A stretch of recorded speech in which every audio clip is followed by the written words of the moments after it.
প্রশ্ন করেছে যে চোর চুরি করে বলতেছে এটা তার তাকদীর। তা এখন আপনি চোরকে বলেন যে তুমি আজ চুরি না করে একজনকে হত্যা করো, দিয়ে আদালতের সামনে দাঁড়িয়ে বলো এটা আমার তাকদীর, দেখো তোমার এই হত্যার ফাঁসি বাঁচে কিনা। আচ্ছা, তাকদীর কি জিনিস? মানুষ তাকদীর সম্পর্কে জানেই না। তাকদীর মূলত আল্লাহর জ্ঞান। তাকদীর মূলত আল্লাহর জ্ঞান। আমার সাথে বলেন তো তাকদীর কি? তাকদীর আল্লাহর জ্ঞান। আমরা মনে করি লিখিত জিনিস, এটা তো অনেক পরে। এটা তাকদীরের 2 নাম্বার স্টেপ। আল্লাহর যে বিশাল জ্ঞান আছে, মহাসাগরের চেয়েও সীমাহীন অসীম জ্ঞান, সেই জ্ঞান থেকে শুধুমাত্র অল্প একটু, যেটাই আসমান জমিন পৃথিবী মানুষ জিন এই রিলেটেড, ওইটা আল্লাহ পৃথিবী সৃষ্টির 50,000 বছর আগে লাউহে মাহফুজে ট্রান্সফার করে দিয়েছে আল্লাহর অসীম জ্ঞান থেকে।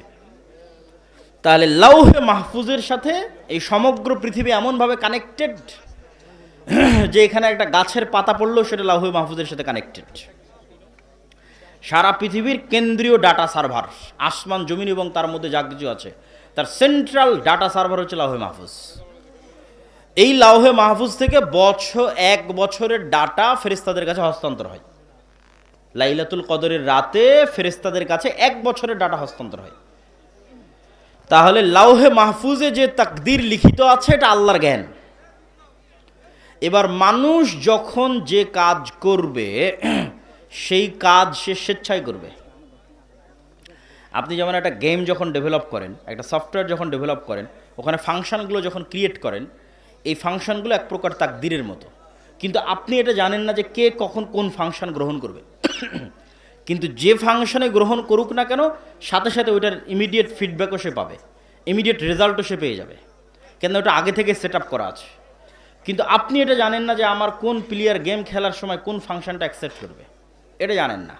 তো আল্লাহর জ্ঞান এত অসীম, উনি একে তো পৃথিবী একটা সিস্টেমের উপর ডেভেলপ করেছে, একটা তাকদীরের উপর ডেভেলপ করেছে, আবার কোন মানুষ কোন অপশনটা অ্যাকসেপ্ট করবে এটাও আল্লাহ জানেন, কিন্তু মানুষ ওই অপশনটা অ্যাকসেপ্ট করবে স্বেচ্ছায়।